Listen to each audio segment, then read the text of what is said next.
Eyes follow power, not noise. Funny how people pretend they're drawn to kindness, politeness, neat little smiles, and safe little gestures. But the moment someone with real weight in their step walks by, every neck in the room snaps like it's tied to a string. They don't even know why they're looking. They just do. Instinct, curiosity, fear. Oh, it all blends together in the most delicious way. See, noise is cheap. Anyone can shout, wave their arms, make a scene. Anyone can pretend they matter by turning up their volume. But power, real power, it's quiet. It doesn't have to announce itself. It leaks off a person the way heat leaks off a fire. You don't need to explain it. People just to feel it, like a pressure in the air. When you walk into a room with that kind of force in your posture, you don't have to say a word before the first pair of eyes finds you. Then another, and another. Suddenly you're the brightest thing in the room, even if you're standing in the shadows. And why? Because people don't follow strength. They watch it. Like animals tracking a predator's footsteps. Like children staring at a storm forming on the horizon. They don't know what you'll do next, but they can't look away. It's the uncertainty, the possibility, the unspoken promise of something unpredictable. Most people think if they want attention, they need to be loud. They need to perform. They need to make everyone notice them through force. But that's not how it works. When you're truly powerful, you don't chase eyes. You attract them. You give off this subtle signal, something between danger and fascination, that makes people lean in, even when they should probably step back. Your silence speaks for you. Your movements write a story without a single word. It's almost funny how desperate some people get trying to imitate it. They raise their voice, puff out their chest, pretend to be bigger than they are. But the eyes of the world aren't fooled. They don't follow noise. They follow intention. They follow presence. And presence comes from knowing who you are so clearly that the world has to adjust itself around you. When you're grounded in yourself, your flaws, your strengths, your weird edges, your sharp corners, you stop blending in, and people notice the moment you stop apologizing for existing. That's when the real shift happens. That's when the eyes start following you, not because you asked, but because something about you refuses to be ignored. There's a strange kind of freedom in that. You become the one who bends the atmosphere. People walk differently near you. They talk differently around you. They weigh their words, adjust their tone, measure their distance. Not because you told them to, but because your energy tells them everything they need to know. They can sense that you're not playing the same little social games they are. You're not jumping through hoops. You're not seeking permission to take up space. You already took it, quietly, effortlessly, naturally. And it's that naturalness, the ease with which you carry your own power, that gets to them.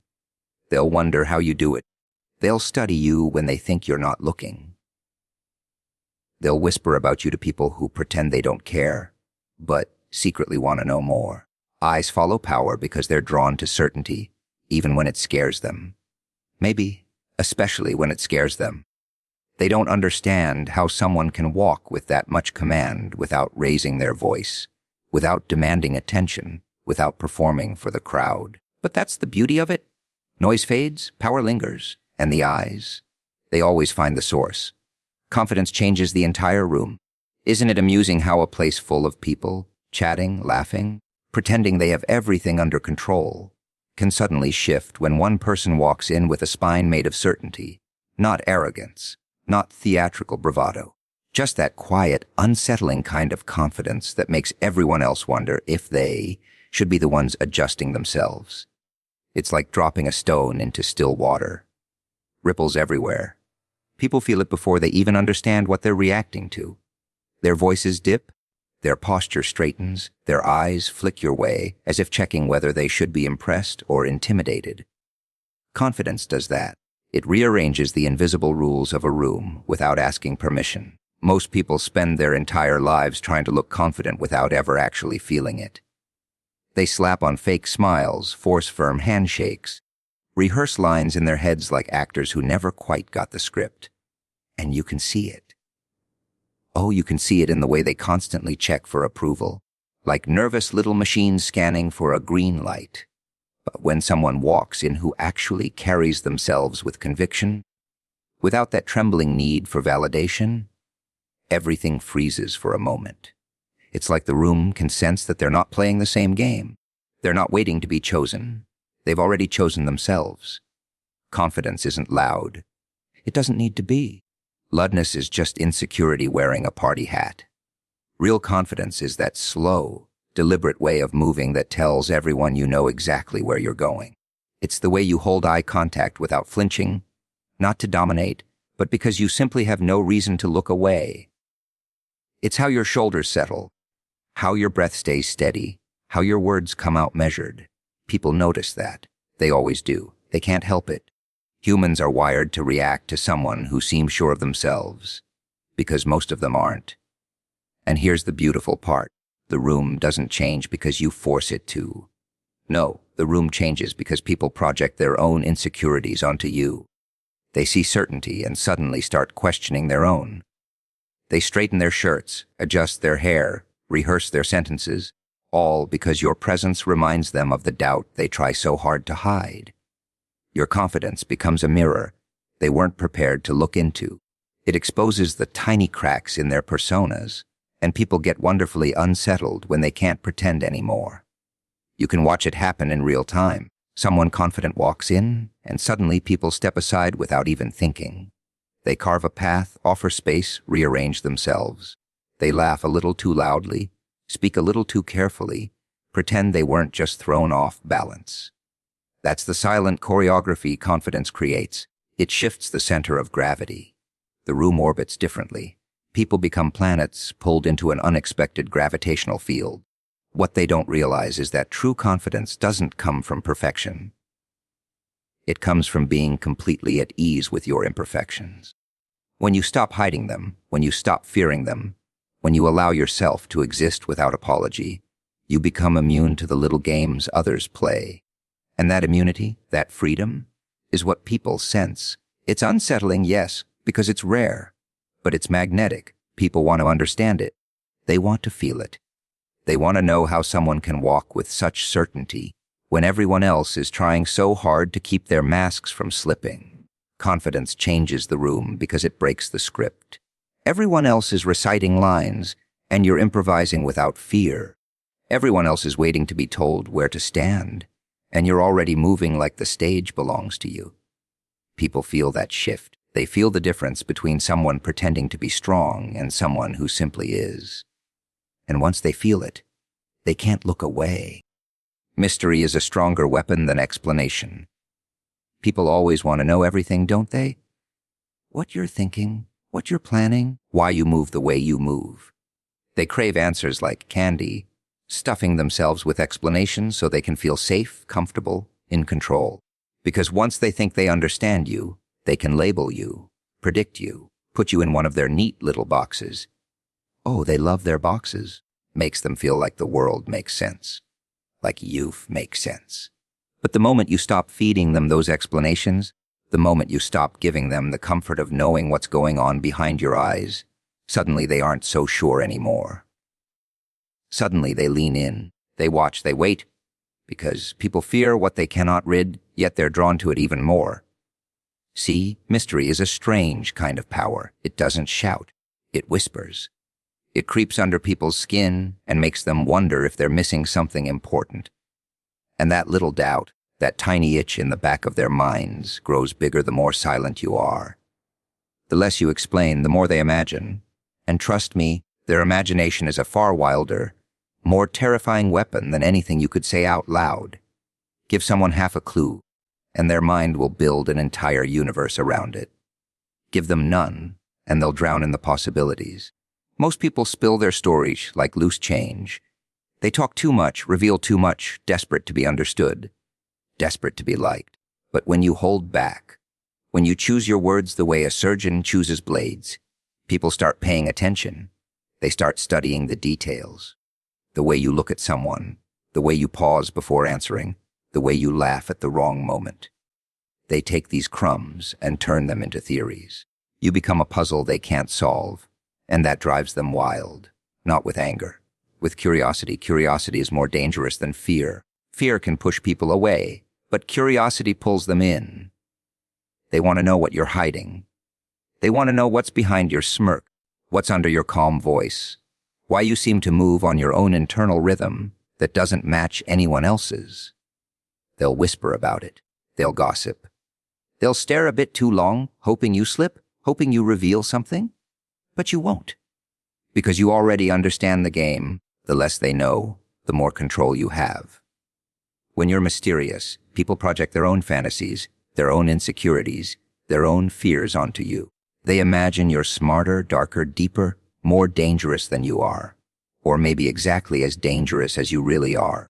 They build stories around your silence, and suddenly you're larger than life in their minds. Not because you bragged, not because you explained yourself, but because you let them fill in the blanks with their own imagination. And imagination is rarely kind. Mystery unsettles people because it removes their sense of prediction. They can't anticipate your next move. They can't categorize your intentions. They can't lock you into their expectations. You become fluid, uncatchable, a presence they feel but can't define, and nothing frustrates people more than not being able to define someone, not being able to pin them down. It makes them feel powerless, like they're playing a game without knowing the rules. And here's the delicious part. Once people believe there's something hidden beneath your surface, they treat you differently. They choose their words with more caution. They approach you with more respect. They hesitate before crossing you, because if they can't read you, they can't predict the consequences. Silence becomes a shield. Ambiguity becomes armor. You don't need to shout, threaten, or explain. You simply exist with a quiet unpredictability, and that alone bends the atmosphere around you. Mystery keeps you untouchable, and people can't resist trying to touch what they don't understand. People study what they don't understand. It's almost funny if you think about it. Humans pretend they're confident, pretend they've got the world figured out, pretend they aren't bothered by anything. But the moment something, or someone, doesn't fit into their tiny definitions, their neat predictable patterns, their safe little categories, oh, that's when the real show begins. They start watching. Not openly, of course. They're too proud for that. But those sideways glances, those quiet pauses in conversation, that sudden hush when you step near, they're all little signs that you've become a puzzle they can't solve, and nothing gets under their skin more than that. People love things they can explain. They cling to explanations the way drowning men cling to driftwood. They want to know who you are, what your next move is, what makes you tick. They want everything labeled, sorted, predictable, because predictability is safety. Predictability means no surprises. But when you walk in with an energy they can't decode, when your presence doesn't match any of the scripts they rehearsed, their minds start working overtime. They study you without even realizing they're doing it. You'll catch them trying to make sense of your silences, your smirks, your timing. They'll examine the way you stand, the way you tilt your head, the way you choose your words, or choose not to speak at all. They'll try to translate every gesture as if you're some ancient language they forgot how to read. The funny part is, the more they try to understand, the more confused they become. Because you're not following their rules. You're not giving them the clues they're used to. You're not feeding their need for neat little answers. And confusion is intoxicating to them. It pulls them closer. When people can't figure you out, they can't relax around you. Their mind stays locked onto you like a compass stuck on the wrong direction. Even when they pretend they're not paying attention, you can feel their eyes tracing your movements, waiting for a slip, a crack, anything that gives them a hint. They want to map you out, dissect you, decode you. But you stay just out of reach, just beyond their grasp. That's what fascinates them. People don't study what's familiar. They don't waste their time analyzing the predictable. They only obsess over what feels uncertain, what feels risky, what exists in a space they can't quite touch. You become a mystery, and people are addicted to mysteries. Not because they love the truth, but because they hate the unknown. The unknown forces them to think, to question themselves, to confront the possibility that they might not be in control of the situation. When you carry yourself with a kind of quiet unpredictability, when your emotions don't show up on command, when your confidence doesn't wobble under their gaze, they start to wonder what you're hiding. They imagine depth where there might be none, or danger where there might be calm. Their minds fill in the blanks with their fears and fantasies, and suddenly you become larger in their perception than you ever intended to be. That's the power of being unreadable. They'll study you because studying you gives them the illusion of protection. If they can understand you, maybe they can predict you. If they can predict you, maybe they can feel secure again. But the truth is, they never really figure out someone who refuses to shrink themselves into the shape of other people's expectations. They never fully understand someone who isn't playing the same anxious guessing games they are. And deep down, that frustrates them. It challenges them. It pulls them in. People are creatures of curiosity wrapped in insecurity. When you become the one thing in their environment they can't decode, you become the center of their quiet obsession. Even if they never say it out loud, even if they pretend you're nothing special, their eyes always drift back to you. Because you represent the one thing their minds can't rest until they solve the unknown standing right in front of them. Power grows when you stop seeking approval. There's something almost poetic about the moment a person decides they're done bending, done shrinking, done twisting themselves into shapes that make everyone else comfortable. You can see it in their spine, in their eyes, in the way they breathe. It's like they've been carrying the weight of 1,000 opinions, and suddenly, finally, they drop it. And the sound of that silence, that freedom, that refusal, oh, it echoes. People feel it before they understand it, because most of them are still trapped, still begging for nods and claps and little gold stars from people who don't even know what they want for themselves. Approval is a leash, a quiet one, a polite one, but a leash all the same. It keeps people tame, predictable, afraid of disappointing anyone who might frown in their direction. They edit their thoughts, soften their edges, swallow their truth, all to keep the peace. But peace bought with self-sacrifice isn't peace. It's slow suffocation dressed as politeness. And the moment someone cuts that leash, the moment someone decides to live without asking for permission, they become something different, something dangerous, something powerful. It's funny how the world reacts when you stop caring what it thinks. People assume you'll become reckless or chaotic, but that's not it. You become real, unfiltered. You become someone who moves from internal truth instead of external applause. And that is what changes everything. Because most people aren't used to that. They're used to puppets, performers, pleasers. When someone walks in not needing anything from them, not their approval, not their admiration, not their reassurance, it unsettles them. They can't manipulate someone who doesn't care about being judged. They can't control someone who doesn't fear disapproval. You start speaking differently, not louder, clearer. You start making choices based on what you actually want, not what will make you seem acceptable. You stop apologizing for taking up space. You stop explaining your decisions to people who never cared to understand you in the first place. And that shift, that independence, it radiates off you like heat. People feel it even if they can't put it into words. They sense that you're no longer playing by their rules, and that's when power begins to grow. Because power isn't loud. Power isn't forceful. Power is self-possession. Power is knowing that the world doesn't get to decide your worth. Power is walking through a room and not shrinking when eyes turn your way. Power is choosing your own path even if you walk it alone for a while. And once you learn to rely on yourself, not on validation, not on applause, you become unshakable. You become someone whose foundation can't be kicked out from under them just because someone doesn't like what they see. When you stop seeking approval, you also stop fearing rejection. And that terrifies people because they can't use their opinions against you anymore. They can't box you in with expectation. They can't push your buttons because you've taken the batteries out. You're no longer motivated by pleasing them, impressing them, or proving anything. Your motivation becomes internal, rooted, untouchable. And here's the delicious part: once you stop chasing approval, people start giving it to you anyway. Not because you asked, not because you need it, but because there's something magnetic about a person who doesn't beg for acceptance. Something compelling about someone who stands firm in who they are. Something that makes people look at you and think, how are they so sure? Why does nothing shake them?